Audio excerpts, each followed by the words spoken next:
جی ناظرین السلام علیکم۔ آج کے ویلاگ میں ہم 4 موضوعات پر بات کریں گے۔ فیض حمید صاحب نے، جن کا کورٹ مارشل ہوا ہے، جن کو 14 سال قید بامشقت دی گئی ہے، انہوں نے رحم کی اپیل دائر کر دی ہے، اور کس قانون کس دفعہ کے تحت کی ہے اس پر ہم بات کریں گے، اور اس کا مستقبل کیا نظر آ رہا ہے اس پر بھی تھوڑی سی گفتگو کریں گے۔ ساتھ ساتھ ہم بات کریں گے جناب ایک کراچی میں مین ہولز میں ایک سال میں 25 سے 26 بچے جو ہیں وہ گر کر ہلاک ہو گئے۔ 25 سے 26 بہت بڑا نمبر ہے۔ تو یہ کیا ہو رہا ہے بھائی؟ تو کوئی حکومت نہیں ہے، اس پہ ہم بات کریں گے۔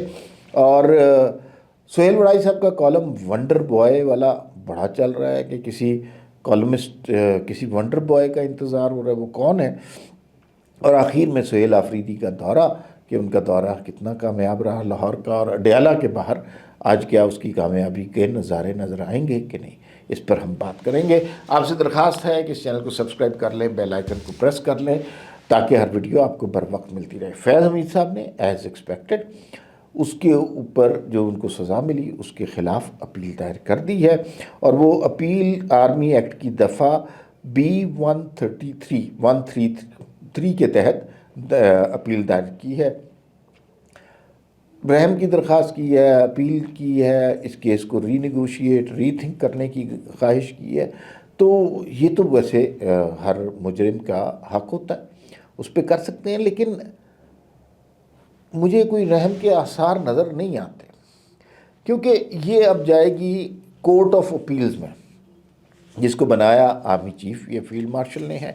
ان سے جو بھی درخواست ہوگی ان کے پاس سے گزرے گی، وہاں سے جائے گی یہ فیلڈ مارشل کے پاس، آرمی چیف کے پاس، اور وہ اس کے بارے میں حتمی فیصلہ دے دیں گے۔ یہ اس کی صورتحال ہے۔ لیکن جن جرائم کے بارے میں بتایا گیا ہے وہ جرائم بڑے سنگین ہیں، ان کے اندر معافی کا کوئی امکان ہو نہیں سکتا۔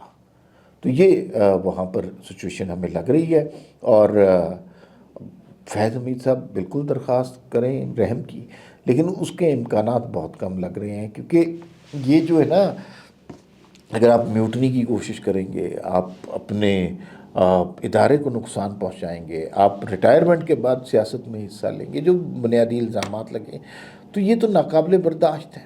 اپنے ادارے کی عزت کو اگر آپ برباد کریں گے تو پھر تو آپ کو معافی نہیں مل سکتی۔ بہت بڑے جنرل صاحب تھے فیض حمید صاحب، لیکن اب ان کا دور ختم ہو گیا ہے، اب اپیلوں کا وقت گزر چکا ہے، اب فیصلوں کا وقت آ چکا ہے، اور ابھی بہت سے کیسز رہتے ہیں، 9 مئی کے کیسز رہتے ہیں، تو دیکھیے اس میں کیا سزا ہوتی ہے۔ اچھا، سہیل وڑائی صاحب ونڈر بوائے تلاش کر رہے ہیں، ان کا کالم بڑا پاپولر ہوا، اور اس میں انہوں نے کہا کہ ایک ونڈر بوائے نے آنا ہے، اور اس طرح کی باتیں، فرضی سی اور علامتی سی کہانیاں وہ لکھتے ہیں اپنے کالم میں، اور لیکن جو کچھ لکھتے ہیں وہ بعض اوقات سچ بھی ثابت ہوتا ہے۔ مثلا انہوں نے لکھا یہ کمپنی نہیں چلے گی، تو پھر وہ کمپنی نہیں چلی، یہ بڑی کلیئر بات ہو گئی تھی۔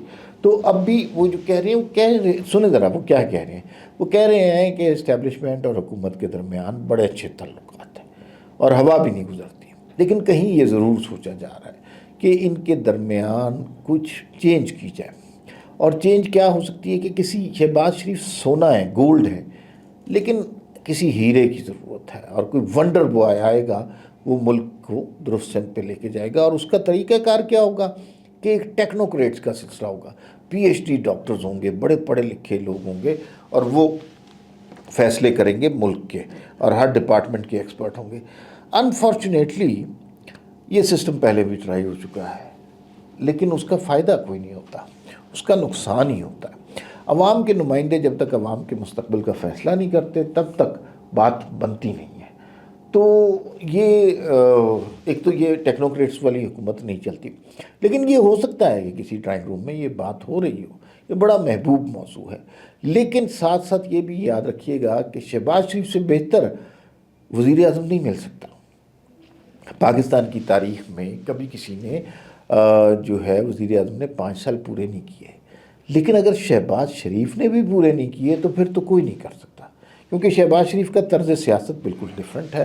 وہ مختلف طریقے سے بات کرتے ہیں، مختلف طریقے سے وہ اختلافی سیاست کرتے ہی نہیں. مزاحمت کا لفظ تو انہوں نے کبھی سنا ہی نہیں ہے، تو وہ اس سے اتنا پرہیز کرتے ہیں. وہ پہلے سے لوٹ مار دیتے ہیں. تو یہ ان کی خوبیاں ہیں. تو اگر وہ نہیں پورا کر سکتے اپنا ٹینیور تو پھر کوئی اور کرے گا. دوسری بات یہ ہے، یہ کانسپریسی تھیوری ہے. ہر دور میں کانسپریسی تھیوری چلتی ہے کہ نہیں یہ ہو جائے تو یہ ہو جائے تو یہ ہو جائے گا. لیکن اس میں بہت سارے ایفس اینڈ بٹس ہوتے ہیں نا. اس سے پہلے جو ہے معاملات ٹھیک کرنے ہوتے ہیں، اس سے پہلے بہت سارے معاملات کو دیکھنا پڑتا ہے. ابھی جو ہے شہباز شریف صاحب، آپ اس حکومت کو اب جمہوری نظام کہیں یا ہائیبرڈ نظام کہیں، خواجہ آصف تو ہائیبرڈ نظام کھل کے کہتے ہیں.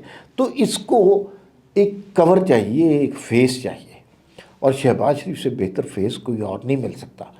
یہی فیس ہے. اگر یہ فیس بھی ہٹ جائے گا اور پھر جو اس فیس کو لانے والے ہیں وہ خود آ جائیں گے، تو میرے خیال میں اس کا نقصان ہوگا، فائدہ نہیں ہوگا. جب آپ کے سارے کام ہو رہے ہیں تو پھر یہ سسٹم چلنے دینا چاہیے. خیر یہ بات ہے. اچھا تھوڑی سی بات کرتے ہیں کہ سہیل آفریدی کے دورے کے حوالے سے. سہیل آفریدی کے دورے کے حوالے سے وہ واپس پشاور پہنچ گئے ہیں. ایک بڑا دلچسپ بیان آیا. انہوں نے کہا جی کہ ہمارے جو لاہور دورے کے مقاصد تھے وہ سارے پورے ہو گئے. تو میں بڑا سوچتا رہا یار کون سے مقاصد ہیں جو پورے ہو گئے ہیں. تو اگر ہم دیکھیں کہ سہیل آفریدی صاحب کے اگر یہ مقاصد تھے کہ وہ لاہور جائیں، رونقیں دیکھیں، بتیاں دیکھیں، شاندار سڑکیں دیکھیں، تو یہ مقصد تھا، تو یہ مقصد تو پورا ہو گیا. اگر ان کا مقصد یہ تھا کہ ڈی ایچ اے کے باہر کھڑے ہو کر یہ نعرہ لگائے کہ بھئی یہ تو آگے انڈیا شروع ہو جاتا ہے، تو یہ مقصد بھی پورا ہو گیا ہے. اگر ان کا مقصد یہ تھا کہ وزیر اعلیٰ پنجاب جو کہ ایک خاتون ہیں ان کے بارے میں انتہائی غلیظ گفتگو کی جائے، تو یہ مقصد بھی ان کا پورا ہو گیا. اگر ان کا مقصد یہ تھا کہ جہاں جہاں موقع ملے وہاں نفرت انگیز بات کی جائے، ہیٹ سپیچ پیدا کی جائے، تو یہ بھی پورا ہو چکا ہے. اگر ان کا مقصد یہ تھا کہ صحافیوں کو آپ لفافہ صحافی، پلانٹڈ صحافی اور اس طرح کے الزامات لگائیں، جبکہ وہ سوال دہشت گردی کے حوالے سے کر رہے ہیں جو آپ کے صوبے کا بڑا مسئلہ ہے، تو ان کو اگر گالی دینا، ان کی تضحیک کرنا مقصد تھا، تو یہ مقصد بھی بڑے عمدہ طریقے سے سہیل آفریدی صاحب نے پورا کیا ہے. لیکن اگر ان کا مقصد یہ تھا کہ تحریک انصاف کو پنجاب میں زندہ کیا جائے، تو یہ مقصد اچیو نہیں ہوا. اگر ان کا مقصد یہ تھا کہ لوگوں کا ایک بڑا جم غفیر ان کے ساتھ چلے اور پنجاب میں تحریک انصاف زندہ ہو جائے، تو یہ مقصد اچیو نہیں ہوا. ان کا مقصد اگر یہ تھا کہ وہ جو ہے موٹیویٹ کریں اپنے ورکرز کو، تو یہ مقصد ان کا اچیو نہیں ہوا. ان کا اگر یہ مقصد تھا کہ لبرٹی چوک میں 1,00,000 لوگوں کے ساتھ خطاب کریں، تو یہ مقصد اچیو نہیں ہوا. اگر ان کا مقصد یہ تھا کہ عمران خان کی رہائی کے انتظامات کروائیں اور فائنل کال دے دیں، تو ان کا یہ مقصد اچیو نہیں ہوا. تو کچھ کلیئر نہیں ہو رہا کہ سہیل آفریدی صاحب کے مقاصد کیا تھے اور کون سے وہ مقاصد ہیں جو اچیو ہو گئے ہیں. ابھی اس کے بارے میں کلیئرٹی نہیں مل رہی ہمیں. آخری خبر جس پر ہم بات کریں گے وہ کراچی کی صورتحال ہے. کراچی آپ کو پتہ ہے کہ روشنیوں کا شہر کہلاتا تھا، اور اب اندھیروں کا، تاریکیوں کا، قبروں کا، سانحوں کا شہر بن چکا ہے. سارا شہر گڑھے ہی گڑھے بنے ہوئے ہیں. ہمارے دوست جو کوئی آتے ہیں کراچی سے، تو وہ جب لاہور کو دیکھتے ہیں تو سچی بات ہے آنکھیں ان کی نم ہو جاتی ہیں، حیران رہ جاتے ہیں کہ بھئی اس طرح بھی صوبے چل سکتے ہیں، اس طرح بھی شہر صاف ہو سکتے ہیں، گورننس اس طرح کی بھی ہو سکتی ہے. کراچی میں تو کوئی، ابھی دیکھیے کتنی خوفناک سٹوری ہے. 25 بچے مین ہول میں گٹروں میں گر کے ہلاک ہو گئے. 25 بچے. اور ابھی یہ کہہ رہے ہیں کہ یہ فگر جو ہے یہ سرکاری فگر ہے، اصل فگر اس سے زیادہ ہے. آپ نے شہر کیا ٹھیک کرنا ہے، آپ نے اس ملک کی معاشی شہرت کو کیا ٹھیک کرنا ہے، آپ بچوں کو گٹروں میں گرنے سے نہیں روک سکے. کتنی بڑی ٹریجڈی ہے. اور اس کے الزام ظاہر ہے جو حکومت میں جماعت ہے اس کی ذمہ داری ہے. سارا شہر کھدا ہوا ہے. یہ پنجاب کی طرح نہیں ہے کہ آج سڑک کھدی ہے تو 2 مہینے میں بن جائے گی.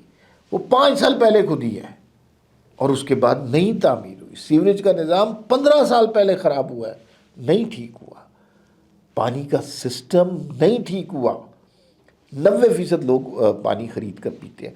مصطفیٰ کمال نے کل ہمارے ایک انٹرویو میں یہ کہا کہ اگر ایم کیو ایم کو کراچی دے دیا جائے تو پھر اس کے بعد ہم 6 مہینے میں حالات ٹھیک کر سکتے ہیں۔ ظاہر ہے یہ نہیں ہو سکتا، لیکن میں یہ سمجھتا ہوں کہ کراچی کے حالات کسی کو درست کرنے ہیں۔ جو موجودہ سسٹم ہے اس میں کراچی کے حالات ٹھیک نہیں ہو رہے۔ کراچی کے حالات ٹھیک کرنے کی ضرورت ہے، کیونکہ یہ پاکستان کی معاشی شہرک ہے، یہ پاکستان کا وہ شہر ہے جہاں سب سے زیادہ لوگ رہتے ہیں۔ تو خدا کے لیے حکومت ہو کوئی ہو، لیکن اس کے حالات ٹھیک کریں، ورنہ پاکستان کا بہت نقصان ہوگا۔ فی الوقت اتنا ہی، پھر ملاقات ہوگی۔ اللہ حافظ۔